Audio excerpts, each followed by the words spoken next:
Good afternoon. This is Robin Way, the president of Corios.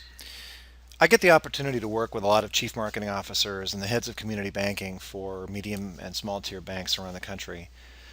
And one of the things that they desperately want to be able to do is put high quality leads in the hands of their relationship managers in the branches and the call center bank. But putting those leads into their hands at the right time about the right customers, giving them advice and direction about the right offers and the right messages to bring to those customers, and being able to continually add value to those leads is a big challenge. There's a lot of moving parts, such as CRM systems, databases, marketing strategies and contact strategies, and analytics. My firm has been able to put together a cohesive vision of how all of those moving parts should work together in harmony and orchestrate the flow of information about your customers and the leads that your sales team and relationship managers manage on a daily basis into something that can be delivered in a reasonable time frame. That's what this presentation is about. To do so, I'm going to tell you the story in 3 chapters. First, we're going to start with the day in the life of the commercial banking customer and the relationship managers of the bank with whom he comes into contact with as he's looking at some of his unmet financial needs for his firm. Second, I'm going to share with you the architecture that makes all of this possible between the branch and call center CRM systems that are on the front lines, as well as the analytic and database tools that are on the back lines. Third, I'm going to show you how all of this fits together. Let's get started. Let's open the first chapter of our story by talking about the day in the life of the commercial banking customer and the relationship managers that he works with. This is Brian Gates. He's a small business owner, and he's also a great California bank business banking customer. He's got 3 types of accounts with the bank, including business checking, savings, and a small business administration loan for a $25,000 limit. As his business is growing, he needs further liquidity, so he's looking for an expanded line of commercial credit. And he's also got clients who want him to take credit as a form of payment for his services, so he's looking for a merchant services account. He visits the Great California Bank website, clicks through to the business page, and starts exploring different kinds of lending devices, including term loans. Being an impatient business owner, though, he finally just picks up the phone and calls the business banking website, and he reaches Stephanie. When Stephanie picks up the call from Brian, the screen pop for her Salesforce.com website shows who's calling and a little bit of information about him. She opens his record in Salesforce.com and starts evaluating some of the different kinds of products he might be eligible for. She also collects some information from Brian and starts to populate a next best offer screen in Salesforce.com. At this point, the quick underwriting scoring models that she's run show in his profile that he's got a relatively low utilization of his existing small business administration loan, but he has a strong cash balance in his checking and savings accounts. These scores also show that they can increase the customer lifetime value for Brian if Great California can do the following. First, grow his utilization of his line of credit, add a business credit card, and add merchant services. So Stephanie realizes that's a tall order for her to complete as a call center banker, so she gets Jason involved. Jason's a relationship manager in the downtown Los Angeles branch near Brian's office. While she's got Brian on the phone, she schedules a meeting for him with Jason on the 2nd of June. She also uses Salesforce to pass the lead over to Jason, and on the 2nd, in the office, Jason and Brian get together and they start discussing the potential for Brian's new line of credit. As they sit down, Jason starts to uncover some of the more qualitative information about Brian's business interests and his unmet financial needs. He asks him about why his business is expanding and what his goals are, what the ownership structure of the firm that Brian should share with Jason so they understands who else is involved in influencing the decision. He's going to gather a little bit more information about other trade lines on his bureau feed, look at his 3-year growth, and if Brian's business is listed on Dun & Bradstreet, then he'll do an overlay from that third-party data source to gather a little bit more qualitative information about the account. So Jason gathers that information in the interview with Brian and runs some initial numbers and comes up with a pro forma offering. And what this pro forma offering is, based on the initial view of Brian's business, is let's make a line extension of your line of credit to $200,000 at 3.9%, and also extend you an offer for a commercial credit card line at $20,000 at prime plus 5.9. The requirement for Brian is that he keeps his checking and savings cash balance at least $50,000 and that he accepts a merchant services payment station. So this is an attractive offer to Brian because it does help meet a lot of his needs, but he needs to confer with the rest of his advisors, including his business partner, his attorney, and his accountant. So they agree that they're going to do a follow-up meeting a couple weeks out on the 16th of June. But wisely, Jason realizes, I want to stay top of mind with this customer because there's a lot at stake here. We can really grow his lifetime value to the bank. So he schedules only 3 days out on the 5th of June, a triggered email that will go to Brian and remind him about what they talked about and offer up some additional information to help him make that decision. So when he receives that email, then he clicks on through to the website and enters a loan pricing calculator that Jason suggests he can use. And when he does that, he's interested. He starts to run a few business scenarios to investigate different kinds of term structures and on that loan, and when he's done running a few scenarios, what that does is it triggers a note to Jason's Salesforce.com client on his smartphone. So he can see that Brian has followed up on the information that he put in front of him. What this is doing is Brian's gone all the way from a very cool lead to a warm lead when he called Stephanie in the call center, and now he's a hot lead. So Jason knows that he's got the customer's attention, and he wants to be able to make sure that while Brian is running a few of his own financial scenarios in the loan calculator, he also needs to make sure that he's running the loan scenarios for which Brian's business is actually qualified. So he runs a few additional scenarios and he packages that up and sends that in an email back to Brian. They get together on the 16th and they're able to, with all that full information in front of them, able to close the transaction, which is successful for Brian and it's successful for the bank. So that's the end of the first chapter. Now let's explore what kind of capabilities make that story possible. So first, we're going to focus on the start of the story when Brian came to the website. So demand generation through web and mobile. The bank is monitoring how customers like Brian, either on the public site or the authenticated site, what kinds of web assets he's consuming. So that's one source of information. Second, we have prospect marketing data sources like Dun & Bradstreet available from third parties. And finally, we have, because he's an existing customer, we have Brian's information coming out of the core banking platform. All this needs a home in order to be passing information to Salesforce and to be adding value to the lead through analytics.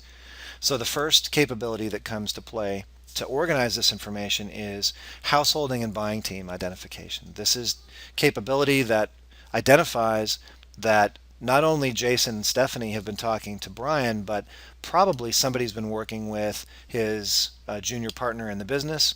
Somebody probably knows his attorney. Somebody probably knows his accountant. So that being able to identify all the members of the buying team and link them in Salesforce so that Jason and Stephanie have a comprehensive view of everybody involved in the buying decision is important.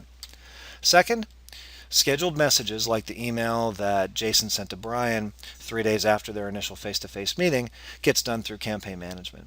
The ability to send targeted groups of messages to groups of customers about products and offers is done through that capability. Third, triggered alert management. So when Brian is investigating the loan calculator on the website, that sends a triggered message to Salesforce and notifies Jason that he's got a hot opportunity here. So that capability is made possible through triggered alert management. Again, all of this information needs a home, and that's the SaaS campaign and triggered data mart. So information from demand gen on mobile and web, prospect marketing, and the core banking platform, as well as information that is value added from buying team identification, campaigns, and triggers, all live inside this SaaS campaign and trigger mart. But we're not done yet.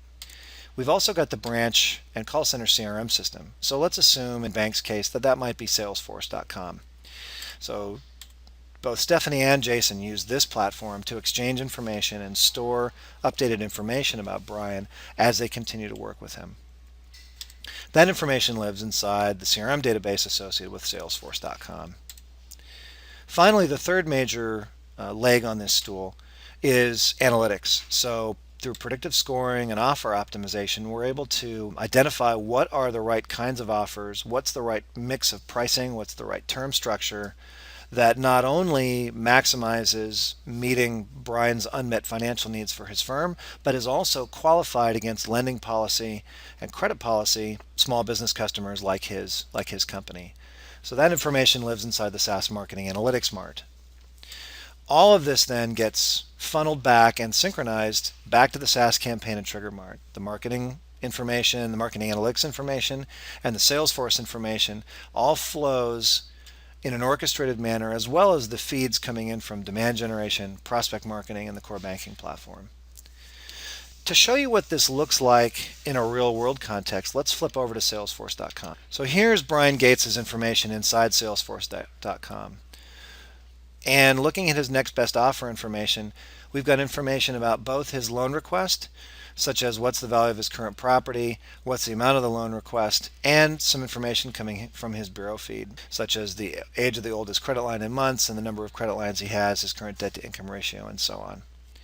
So we're going to click on this customer strategy recommendation engine, which in real time is going to take the information we've gathered about his next best offer and give Stephanie, for instance, the ability to run some quick scores on what is the highest qualified offer for him.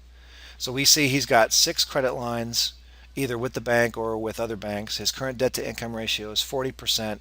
He's got a $450,000 capital in his business, and he's asking for a $90,000 loan. He doesn't have any delinquencies or any derogatories from his self-reported application. So Stephanie runs that in real time and gets back a set of offers that he's highly qualified for. She can review the probability that he'll accept that offer and start to go through the application and onboarding process, as well as what's his risk, what's his scorecard risk. She also gets advice from this real-time offer optimization capability that says, make sure to explore what kind of loan amount he's interested in, his debt to income ratio, and whether he has any derogatories. So she pulls a refreshed credit bureau for him. Actually, he's got 4 delinquencies and 2 derogatories or serious delinquencies. She resubmits. She can see now that the probability with the updated information actually has dropped. The probability of him pursuing this product has dropped from 26% to 18%, and his scorecard points, his risk, has gone up.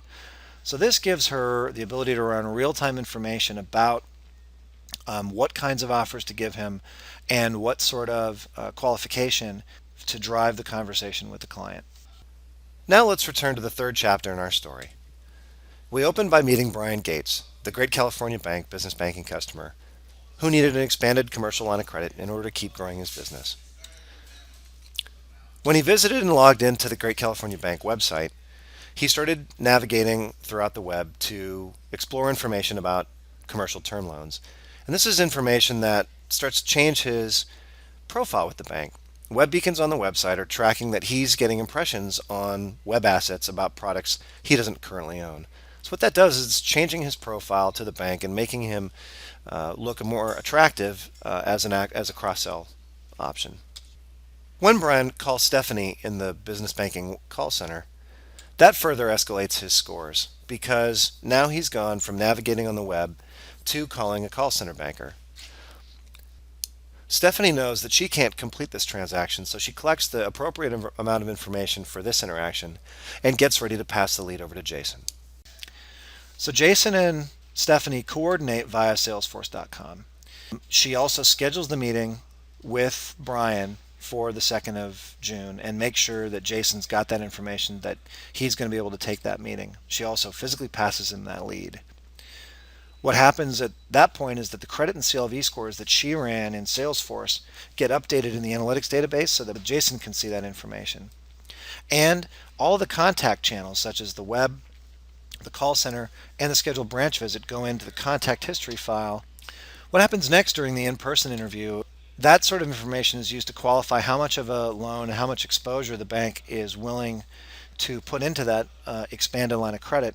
And it's also looking at calculating his risk-weighted margin contribution of the offer. All that goes back into the core banking system as part of the loan app and the origination process, which then, because the marketing analytics database is pulling a feed out of that on a scheduled basis, also gets synchronized.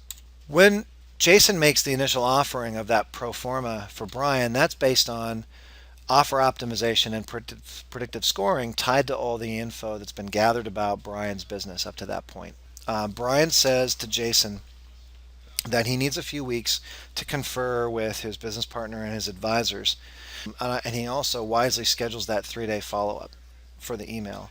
That updates the campaign database so that the contact history file shows that in 3 days that email is going to go out with the tailored information.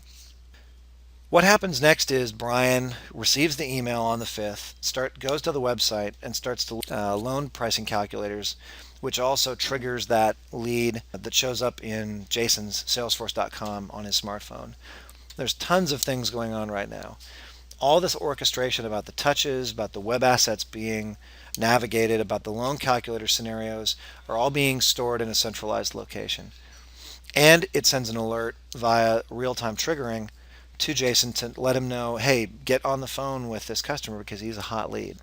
So finally, Jason runs those additional scenarios for which Brian and his business are pre-qualified and delivers that final bundle of offers to Brian, who feels good about the choices that he's been presented with because he's had a continuous stream of information about his business delivered to Stephanie and to Jason all in one location so that he knows he's being well taken care of. Even after they've committed the transaction and completed the sale, Jason knows he's not done yet. What he also does is he schedules several trigger alerts on Brian's account.